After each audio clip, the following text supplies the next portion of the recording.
Good morning and happy Friday to my hoodies. What's up? What's going on? The weekend is finally here. I hope everybody is having a great week and prepare for a wonderful weekend.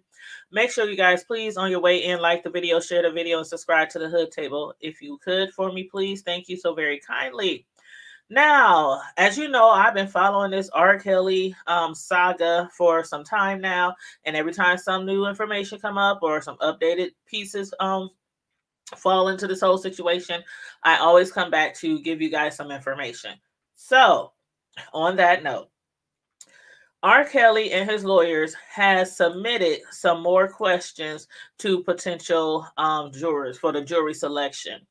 The reason being is because last week I had mentioned how there are more allegations now. Allegations just keep coming from everywhere when it comes to this man.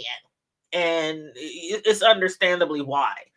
But lately, there has been a couple of more allegations. One of them includes how R. Kelly, back in the 2000s, had met a boy, 17 years old, at McDonald's.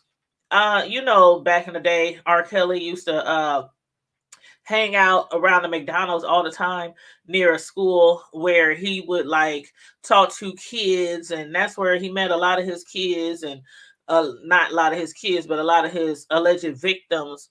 And this 17-year-old boy, allegedly, he had a relationship with him, an inappropriate relationship with him. There was filming of videos, pictures, things like that. And then on top of that, allegedly, that 17-year-old boy had introduced him into another boy. And the same thing has been alleged that R. Kelly also had an inappropriate relationship with that boy as well. And there was filming and video footage, pictures and things like that. So for years, I have always heard that R. Kelly was into, both sexes, male and female. I had always heard this. So I can totally understand why he is trying to make sure that these jurors are not biased, like making sure that they are not prejudiced towards LGBT community. Matter of fact, one of the questions of the 6 new questions that Kelly's legal team has submitted is, do you have any views about heterosexual, lesbian, gay, and or bisexual people that would affect your ability to be a fair and impartial juror? And many of the questions is basically, around that similar, question, similar subject. So they want to make sure that there are not, people are not being biased when it comes to his sexual preference or these allegations with boys and girls, men and women. And again, I've been hearing for years that he and no judging on, in a normal situation, no judging on if you like male, female, both, if you bi, tri, fluid, absolutely no judging at all. But in this particular situation, they're taking every precaution that they can to make sure that the jury is not being biased towards R. Kelly. Now, also, R. Kelly, just like all the other charges, he denies these allegations. He denies the abuse allegations. And he just says that the feds are trying to just bring more allegations to the other pile of allegations in an attempt to smear him. Like, he hasn't been smeared in the public eye for years. Like, we've been talking about this man. He has been in the darn near in the news, in the media since the 90s, since when he first came out.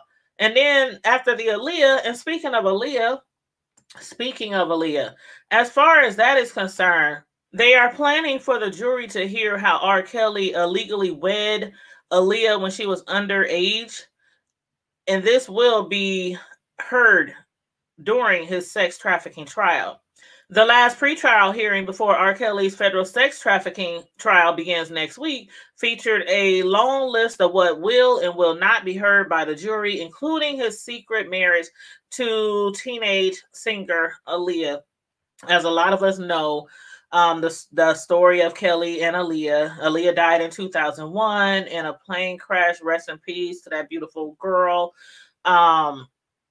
For a long time, a lot of people have known that he secretly married Leah in 1994 when she was only 15 years old, and he was at the time 27. He was old enough to be her father, if, of course, he was having kids in his early teens. But yeah, he allegedly bribed a government official to make him a fake ID, making her appear to be 18 years old instead of what she really was, which was 15 years old. And that is in a 55-page motion that was filed several weeks ago. But of course, we also know that the marriage was soon annulled. Now, allegedly, her family was paid off after he had did that little stunt. Her family was paid off allegedly, because of course they could have brought some charges upon him because she was 15 years old. 15 years old. So they're going to have that introduced into the pretrial. They're allowed to present that evidence about how R. Kelly, who is now 54 years old, allegedly had an inappropriate relationship with Aaliyah. So there's the update information that I wanted to give you guys about the R. Kelly trial. They are trying to see, a lot of people don't understand how huge this is. R. Kelly had an empire. He was very rich, very famous, very well known, very sought out. A lot of ladies thought he was very, very attractive. You know what I mean? A lot of people just put themselves out there, thinking that he was going to push them up in their careers, to another level, help them get out there to be known, things like that. That's how he came in contact with a lot of the people who were making these allegations on him. R. Kelly's enterprise, it included his security staff. It included the people who, like, his housekeeping staff, his managers, his tour managers. I mean, so many people involved in this excuse me, in this sex trafficking trial. And basically they're alleging that he was leading a team of managers, bodyguards, and other employees to help recruit women for sex. So there's so many charges like racketeering, bribery, coercion, enticement, sex trafficking. The list goes on and on and on. And a lot of people still is like, free R. Kelly, free R. Kelly, as if he did nothing wrong. He been doing wrong ever since Aaliyah. Ever since Aaliyah. But,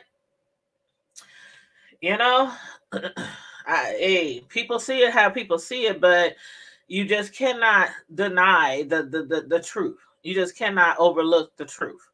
You know what I'm saying? But yeah, so, R. Kelly, the situation that he is right now, his lawyers claim that he's gained a lot of weight since being incarcerated. And then also we know his finances.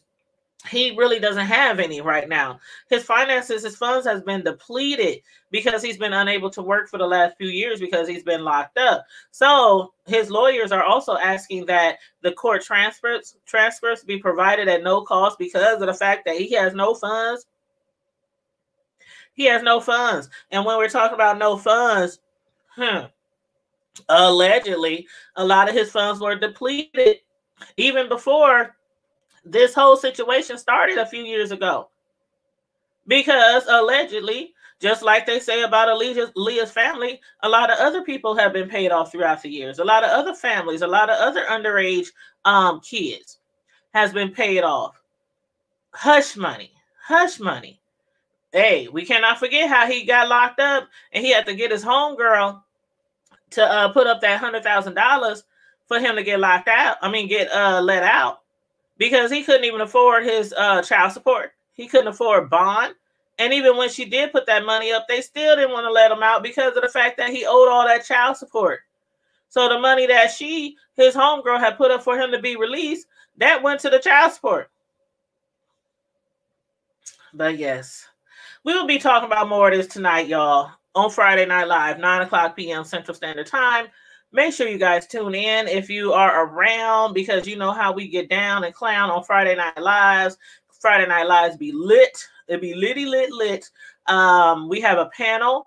So besides me and my my regular host, We allow people to come up on the panel. We can have up to 10 people on the panel to speak about any and everything that we wish to speak about, whatever subject, whether it's this R. Kelly mess or other things going on in the news or in our own neighborhoods and our own hoods, or just regular stuff, relationships, family. Friday Night Live is no topics off limit. It always has and always will be just like that. So we can discuss everything and anything we want to, from the hood to the White House and beyond, like our motto says.